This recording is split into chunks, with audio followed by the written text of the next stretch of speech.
ত্বক ফর্সা করতে আমরা সবাই চাই, কিন্তু বাজারে এত পরিমাণে ক্ষতিকারক ক্রিম বের হয়ে গিয়েছে, যার কারণে অনেকেই আসলে জানেই না যে আসলে কোন ক্রিমটা স্কিনের জন্য সেফ, যেটা ব্যবহার করে ত্বকটাকে ফর্সা করা যেতে পারে সেফলি। আজকের ভিডিওতে আমি তোমাদের সাথে এমন একটা ক্রিমের রিভিউ শেয়ার করতে যাচ্ছি, যেটা ব্যবহার করলে তোমাদের স্কিনে কোনো ধরনের কোনো সাইড এফেক্ট হবে না। সাইড এফেক্ট ছাড়াই এটা ত্বকটাকে উজ্জ্বল করতে, ফর্সা করতে সাহায্য করে থাকবে। হ্যালো এভরিওয়ান, আসসালামু আলাইকুম। সবাইকে স্বাগতম জানাচ্ছি রেডি স্টুডিওর আরেকটি নতুন এপিসোড দেখার জন্য। তো আজ যে ক্রিমটার রিভিউ আমি তোমাদের সাথে শেয়ার করতে যাচ্ছি, এই ক্রিমটির নাম হচ্ছে কজিভিট ক্রিম। ডক্টরদের সাজেস্ট করা একটি ক্রিম, যেটা ত্বকটাকে ফর্সা করতে এবং ত্বকের বিভিন্ন ধরনের সমস্যা দূর করতে ব্যবহার করা হয়ে থাকে। বেশিরভাগ ডার্মাটোলজিস্টরাই কিন্তু ত্বকের নানান সমস্যার জন্য এই ক্রিমটি সাজেস্ট করে থাকে। তো প্রথমেই আমরা এই ক্রিমটির গুণাগুণ সম্পর্কে জেনে নেব।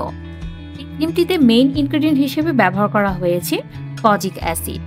কজিক অ্যাসিড আমাদের ত্বকের দাগছোপ দূর করে আমাদের ত্বকটাকে উজ্জ্বল করতে কিন্তু সাহায্য করে থাকে। আমাদের স্কিনে মেলানিন নামে একটা পদার্থ থাকে, যার স্কিনে মেলানিনের মাত্রাটা বেশি তার স্কিন কিন্তু ডার্ক হয়ে থাকে, আর যার কম তার হচ্ছে স্কিনটা ব্রাইট হয়ে থাকে। মেলানিন তৈরির জন্য কিন্তু আবার দরকার হয় অ্যামিনো অ্যাসিডের। তো কজিক অ্যাসিড যেটা করে, এই অ্যামিনো অ্যাসিডকে বাধাপ্রাপ্ত করে যাতে করে মেলানিনের মাত্রাটা বেড়ে না যায়। যার কারণেই কিন্তু এই কজিক অ্যাসিড থাকার কারণে ত্বকটা কিন্তু ব্রাইট হতে সাহায্য করে। এই ক্রিমটি ইউজ করলে কি কি বেনিফিট পাওয়া যাবে? ডার্ক স্পট, হাইপার পিগমেন্টেশন, তারপর অনেকের স্কিনে দেখা যায় কালো কালো ছোপ, তারপরে একনির দাগ, নানান যে সমস্যাগুলো রয়েছে সেগুলো কিন্তু দূর হয়ে যাবে। দূর হয়ে স্কিনে একটা গ্লো ফিরে আসবে এবং স্কিনটা অনেকটাই ব্রাইট দেখাবে। একটা জিনিস সবসময় মাথায় রাখতে হবে, কোনো ক্রিম বা কোনো সাবান বা কোনো লোশনের পক্ষে কিন্তু কখনোই সম্ভব না আমাদের ন্যাচারাল যে স্কিন টোনটা এটাকে চেঞ্জ করে দেওয়া। একমাত্র যেসব প্রোডাক্টের মধ্যে ক্ষতিকারক উপাদান ব্যবহার করা হয়ে থাকে সেই সব প্রোডাক্টগুলো ব্যবহার করলেই কিন্তু হচ্ছে আমাদের ক্ষণিকের জন্য স্কিন টোনটা হয়তো চেঞ্জ হতে পারে। যেসব প্রোডাক্টে হচ্ছে খারাপ উপাদান ব্যবহার করা হয়, যেগুলো আমাদের ত্বকের জন্য খুবই হার্মফুল, সেই প্রোডাক্টগুলো ব্যবহার করলে কিন্তু আমাদের ত্বক পাতলা হয়ে যায়, জ্বালাপোড়া করতে শুরু করে, এমনকি ক্যান্সারও হয়ে যেতে পারে। যার কারণে কিন্তু আমরা সবাই চাই সেফলি কোনো কিছু ইউজ করতে।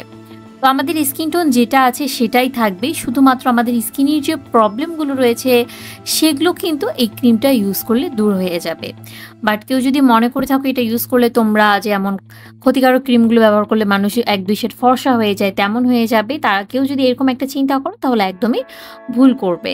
কারণ এই ক্রিম ইউজ করলে তেমনটা হবে না। এটা শুধুমাত্র আমাদের স্কিনের যে সমস্যাগুলো আছে, ডার্ক স্পট, হাইপার পিগমেন্টেশন, কালো ছোপ ছোপ দাগ, এগুলোকে দূর করে ফেলে স্কিনটাকে ব্রাইট করে ফেলবে, যার কারণে কিন্তু স্কিনটা তখন মনে হবে যে ফর্সা দেখাচ্ছে। তো এখন আসছি এই ক্রিমটা কিভাবে করে ইউজ করতে হয়। তো এই ক্রিমটা ইউজ করার নিয়ম হচ্ছে, এটা ফেসটাকে ভালোভাবে ক্লিন করে নিয়ে তারপর হচ্ছে যেসব জায়গায় আমাদের সমস্যা বা ফুল ফেসে ইউজ করা যাবে। যেসব জায়গায় সমস্যা বলতে দেখা গেল যে আমাদের নাকের দুপাশে কালো দাগ, তারপরে হচ্ছে গালে ছোপ ছোপ দাগ, বা ঠোঁটের চারপাশে হচ্ছে হাইপার পিগমেন্টেশন, তো এইসব জায়গাতে ইউজ করা যাবে। বা কেউ যদি চায় যে ফুল ফেসে ইউজ করবে, চাইলে কিন্তু সেটা ফুল ফেসে ইউজ করা যাবে। বাট এটা শুধুমাত্র রাতে ব্যবহার করতে হবে, অবশ্যই পরিষ্কার ত্বকে, এবং সকালে ফেসটা ভালোভাবে ধুয়ে ফেলতে হবে। আর অবশ্যই কিন্তু সানস্ক্রিন এবং ময়শ্চারাইজার ইউজ করা বাদ দেওয়া যাবে না। আর এটা কিন্তু ডাক্তারদের সাজেস্ট করা একটা ক্রিম, এটা বিভিন্ন ফার্মেসিতে পাওয়া যায়। তো এটার প্রাইসটা হচ্ছে, এটা একটা ইন্ডিয়ান ক্রিম, যার জন্য ইন্ডিয়ান রুপিতে এর প্রাইস হচ্ছে 15 গ্রামের দাম 230 রুপি। সেই ক্রিমটা হয়তো ফার্মেসিতে পাওয়া যেতে পারে। আর বাংলাদেশে এটার প্রাইসটা কত এটা আমার জানা নেই, তবে ফার্মেসিগুলোতে খোঁজ করলে হয়তো পাওয়া যাবে। এই ক্রিমটা বেশিরভাগ ডাক্তাররাই সাজেস্ট করে থাকে স্কিনের নানান ধরনের প্রবলেমের জন্য। তবে এটা লং টাইম ইউজ করা যাবে না, 2 থেকে 3 মাস ইউজ করে বাদ দিতে হবে। দেওয়ার পরে হচ্ছে আবার কিছুদিন গ্যাপ দেওয়ার পরে তারপর আবার ইউজ করা যাবে। এই ক্রিমটা এখন কারা ইউজ করতে পারবে না?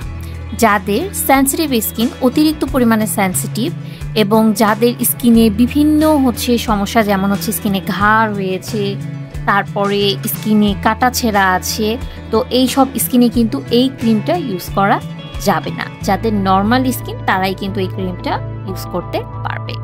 ক্রিম ইউজের ক্ষেত্রে কিছু সতর্কতা অবশ্যই অবলম্বন করতে হবে। সেটা হচ্ছে প্রথমেই হচ্ছে ফেসের যে কোনো এক জায়গায় 3 থেকে 4 দিন এটা ইউজ করে দেখতে হবে কোনো ধরনের সমস্যা হয় কি না। যদিও বা সমস্যা হয় না, মানে খুবই রেয়ারলি হয়, তারপরও এটা আগে হচ্ছে টেস্ট করে দেখতে হবে। 3-4 দিন ইউজ করার পর বা 7 দিন ইউজ করার পর যদি দেখা যায় যে স্কিনে কোনো সাইড এফেক্ট হচ্ছে না, তখন এটা কন্টিনিউ করতে হবে। আর যদি দেখা যায় যে সাইড এফেক্ট হচ্ছে, যেমন হচ্ছে স্কিন লালচে হয়ে গিয়েছে যে জায়গায় ইউজ করা হচ্ছে, অথবা হচ্ছে স্কিন পিল অফ হচ্ছে, তাহলে কিন্তু এটা ইউজ করা অফ করতে হবে। এতে বুঝে নিতে হবে যে এটা স্কিনে স্যুট করছে না। তবে এটা খুবই রেয়ার, এটা দেখা যায় হাতে গোনা হয়তো কয়েকজনের এরকম হতে পারে, বাট এটা সবার স্কিনই স্যুট করে যায়। সেই জন্য ডাক্তাররা স্কিনের বিভিন্ন সমস্যার ক্ষেত্রে কিন্তু এই ক্রিমটি সাজেস্ট করে থাকে। তারা স্কিনের নানান সমস্যার জন্য সেফলি কোনো ভালো ক্রিম চাচ্ছিলে, আশা করব এই ক্রিমটা তাদের জন্য হেল্পফুল হবে। তো এই ছিল আজকের ভিডিও, আশা করব সবার জন্যই হেল্পফুল হয়েছে। দেখা হবে নেক্সট ভিডিওতে। আর তোমরা যদি তোমাদের পছন্দের কোনো প্রোডাক্টের রিভিউ দেখতে চাও, নিচে কমেন্টে জানাতে পারো। তাহলে আজকের মতো এখানেই বিদায় নিচ্ছি। আল্লাহ হাফেজ।